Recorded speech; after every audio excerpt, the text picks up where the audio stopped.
To the Coronation Park in Sunyani for more updates on what is happening at the manifesto launch of the NDC there. Hello. So wait.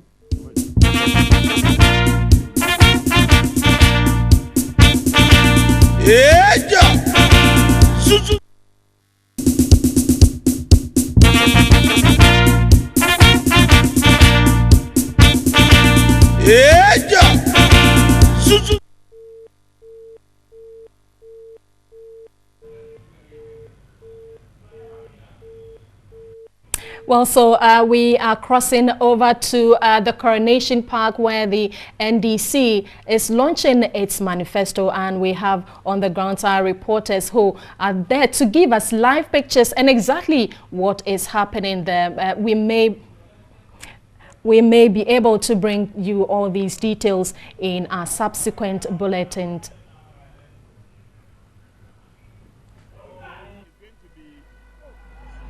A manifesto that answers all the difficult questions about our development in agriculture, in finance, in economy, in education, in health, and etc., etc.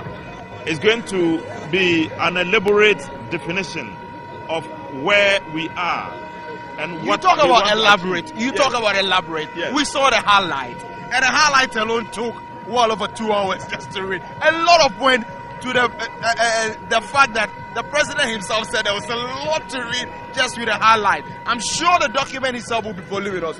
Mind you, people are saying the NDC is becoming overly ambitious and unrealistic about a 4-year term mandate, and then an over-bloated, if you have to use that word advisedly, an over-bloated manifesto. It's not at all. That is not true at all. What it does is to tell the people of Ghana exactly what we want to do. It is not enough to put only the headlines. You have to indicate how you are going to achieve a particular point. So how is he going to do it? For example, if we talk about education, and we are talking about promoting excellence, you should define what you mean by promoting excellence. And the president said, apart from every other thing, each of the new schools being built, each one of them in each region will be a center of excellence. So the words to describe one thing is more than just a single sentence. I find it quite intriguing that you've brought the issue of education up. Good dreams by the NDC, but for you, the quality of product from the schools has been a problem. When you look at the WASI result, for instance, how does the NDC intend to improve on it? You have done a lot of investment in education and in all the sectors, especially education. You have said that you have done a lot of investment.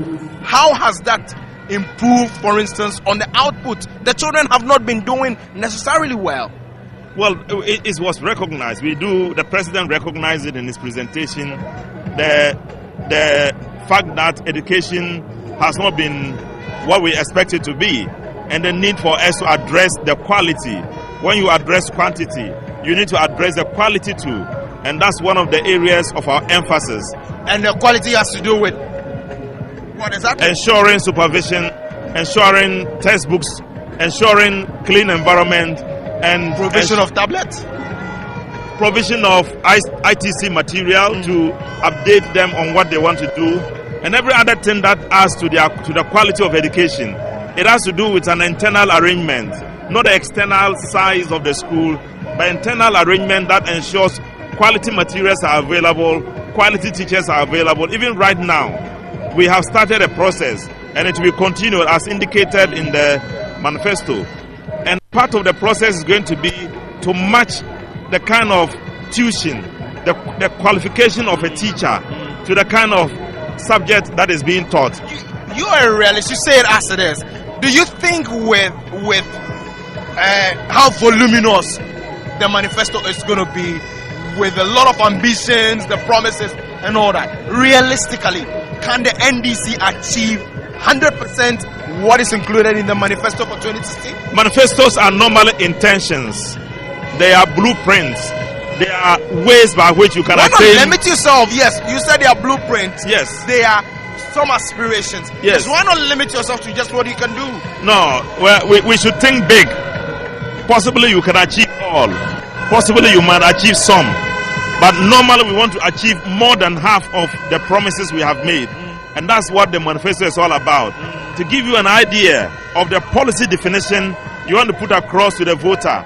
And in this particular manifesto, we want to get the voter to study the nitty-gritty of the policies we are putting about, so that they can understand and question us. They can follow easily and they can monitor and be able to insist on accountability. Does the NDC have the money to run, for instance, the manifesto and all there is that it deserves? Yeah, I think we have the capacity, we have the clout. How much in terms of monetary manifestos are driven by the economy, an ability to organize an economy that changes the game. We have come to the point where we agree that consistently we have stabilized the economy. The fundamentals are stable. We have a growing economy. We have a future from 2017 onwards. It's going to be a better off economy than we see it now, because we've done all the right things.